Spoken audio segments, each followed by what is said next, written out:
Kryeministri Edi Rama nuk po e finalizon dot skenarin për ndërtimin e kullave në truallin pranë kadastrës në Tiranë, sepse i ka dështuar sërish pazari me ndërtuesin e paracaktuar. Në fletoren zyrtare të datës 25 shkurt 2026, drejtoresha e Korporatës Shqiptare të Investimeve Elira Kokona ka publikuar njoftimin numër 47 fraksion 8 datë 23 shkurt 2026 me objekt shtyrjen e afatit të aplikimeve për projektin e kullave të kadastra. Në njoftim thuhet, Korporata Shqiptare e Investimeve njofton të interesuarit se aplikimet për procedurën konkurruese, zhvillimi nëpërmjet sipërmarrjes publike-private të projektit Lift Tower, të caktuar për datën 30 janar 2026, do të zhvillohet më 19 mars 2026, siç duket mes qeverisë dhe firmave të interesuara për ndërtimin e kullave pranë kadastrës, po zhvillohen negociata pasi shtyrja e përsëritur e ankandit ka krijuar dyshime mbi arsyet reale të vonesës. Pas projektit të quajtur rihetëzimi godinës së kadastrës, parashikohet ndërtimi i një kompleksi me 3 kulla,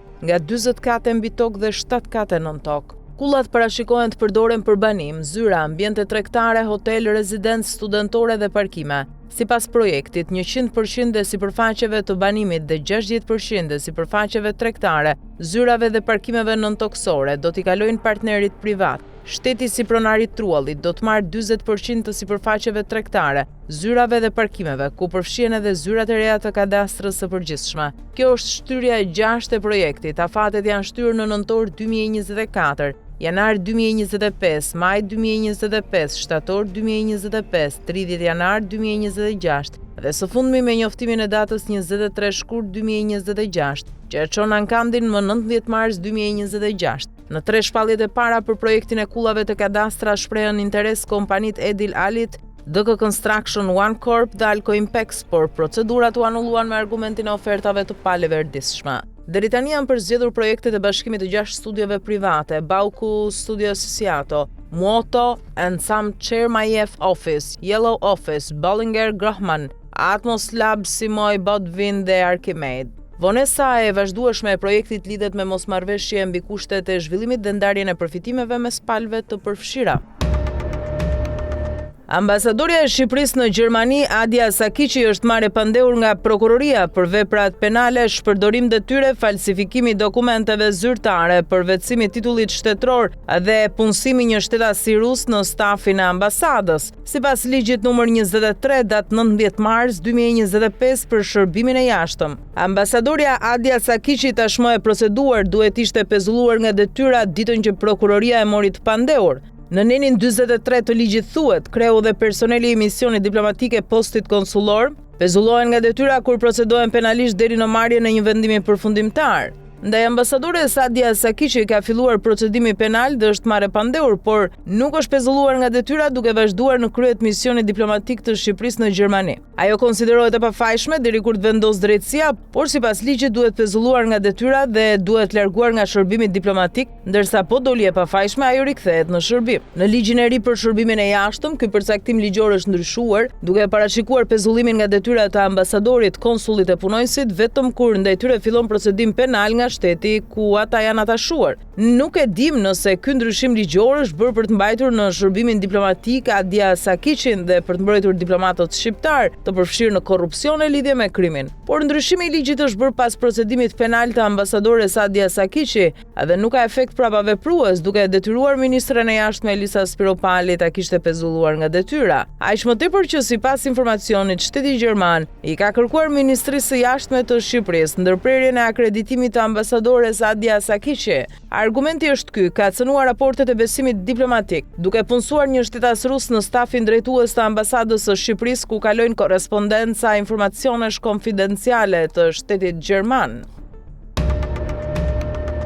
Pas vendimit të gjykatës administrative të apelit që ka nisur të njohë pronësinë e tokave familjeve të zonës Rjollit në Velipoj, policia e shtetit ka rritur praninë dhe ndërhyrjet ndaj banorëve që kundërshtojnë ndërtimin e resortit të Bashkimulajt. Ditën e njëjtë, sipas pretendimeve të banorëve, në zonë u shfaq edhe një grup personazh të armatosur, të pajisur me uniforma të një kompanie private sigurie të lidhur me Erzem Breçanin, i arrestuar më herët nga SPAK në një çështje për grup të strukturuar kriminal. Prania e shtuar policore në Rjoll, sipas burimeve të cituara nga pamfleti, është urdhëruar nga drejtuesit e policisë së shtetit dhe po zbatohet me dislokim të përhershëm të forcave në terren. Sipas informacionit të ardhur nga burime brenda policisë së shtetit, konkretisht nga Drejtoria e Financës për dislokimin me 3 turne në Rjoll, policëve u jepet një shtesë financiare ditore. Burimet thonë se përveç pagës, efektivve u jepet një shpërblim prej 30.000 lekësh të vjetra në ditë për shërbimin në zonë. Këto pagesa, sipas të njëjtave burime, mbulohen nga fondi i veçantë i policisë dhe nga të ardhurat e gjobave, të destinuara për situatat veçanta të sigurisë publike dhe operacione speciale. Banorët pretendojnë se fondet po përdoren për të garantuar vijimin e punimeve të resortit dhe për të larguar me forcë protestuesit nga tokat që ata i konsiderojnë pronë të tyre.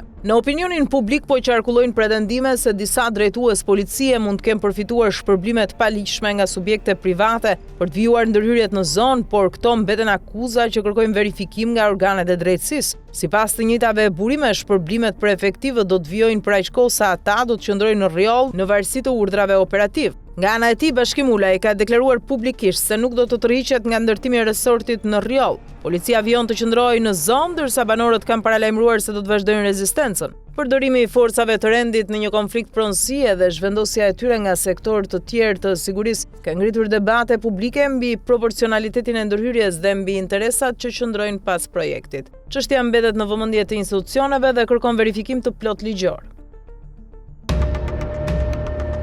Në një vend ku rendi publik shpesh sfidohet nga krimi i organizuar, migracioni, trafiku dhe pasiguria urbane, koha do ta kujtojë Albana Koçiun për një akt me peshë historike.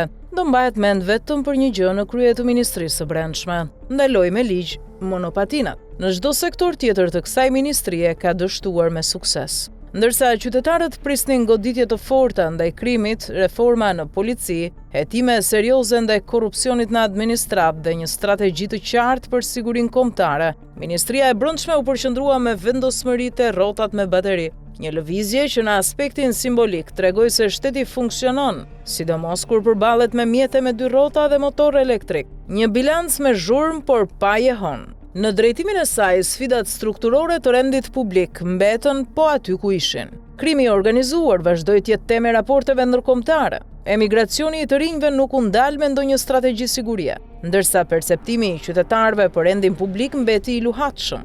Por monopatinat, ato u ndaluan. Në një mënyrë paradoksale, ky vendim u kthye në simbol të një qasje administrative që prodhon spektakël, por jo domosdoshmërisht reformë thelbësore, sepse është më e lehtë të ndalosh një mjet të vogël urban se sa të çmontosh rrjete të mëdha kriminale. Emërimi i saj si zëvendës kryeministre nuk është thjesht një avancim personal, është një sinjal politik. Në arkitekturën e pushtetit, promovimet nuk bëhen vetëm mbi bazën e rezultateve, por mbi bazën e besimit politik dhe i lojalitetit ndaj leadershipit. Në këtë kontekst, ngjitja e Koçiut flet më shumë për ekuilibrat e brendshëm të shumicës se sa për performancën në terren. Është një mesazh se stabiliteti politik dhe disiplinimi i agjendës qeveritare peshojnë më shumë se raportet kritike apo perceptimi publik. Sarkazma e realitetit. Në fund, ndoshta historia do të jetë ironike.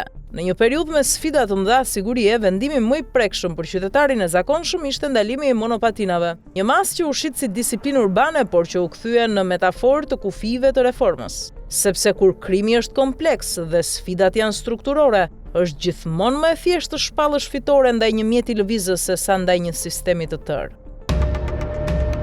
Pas kirurgjisë së plot që i bëri qeverisë së tij, Edi Rama pritet që javën tjetër të kryejë edhe një operacion të fortë në një agjenci të rëndësishme të shtetit. Menjëherë pas dekretimit të ministrave të rinj, betimit para presidentit, pritet një furtunë e dytë. Edi Rama ka planifikuar që të prezantojë personalisht ministrin e rit brendshëm Besfort Llamallari. E në atë mjedis pritet i lëshojë një dush të ftohtë kupolës së policisë së shtetit. Fabulën mësohet se e ka zgjedhur me dinakëri që të akuzojë strukturën drejtuese se nuk është treguar luajale me ministrin e brendshme Albana Koçiu, duke e lënë vetëm dhe mos e përkrahur në punën e saj. Gjua e Edi Ramës do të jetë ashpër për të justifikuar një katarsis të vërtet në kupolën e policisë së shtetit, në të cilën pritet një qelizëm i madh. E para kokë që do të pritet është ajo e kryepolicit Ilir Proda, i cili u vendos përpara zgjedhjeve të 11 majit, e sipas të gjitha gjasave e ka plotësuar mandatin që ka qenë në kokën e Edi Ramës, i cili pikërisht në momentin kur një drejtues i lartë nis të formsoj hapësirën e vet të influencës në institucion, pret të gjitha rrënjët e vogla të fidanëve.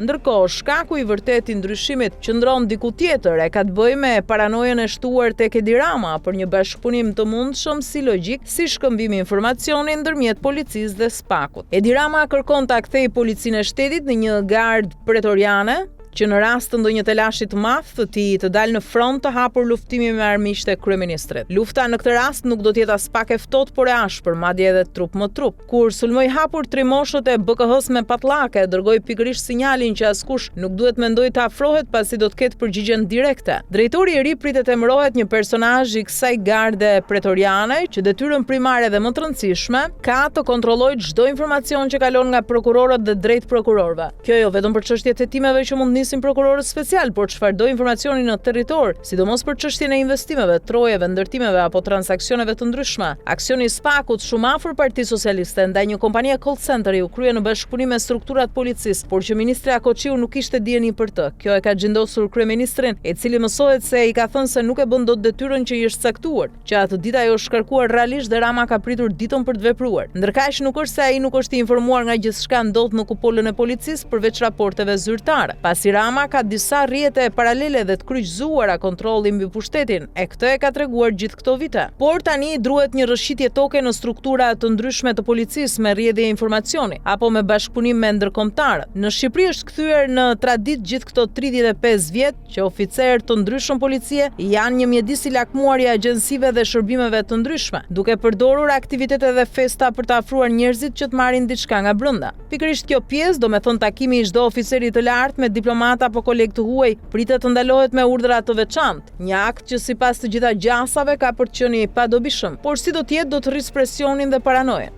Në një situatë të qetë, Edi Rama nuk qeveris dot, nga që do të duhet të flasë mbi fakte e të jap llogari. Në një situatë të tensionuar e gjithmonë në udhkryq, e para që qeverisë është frika dhe propaganda fasad.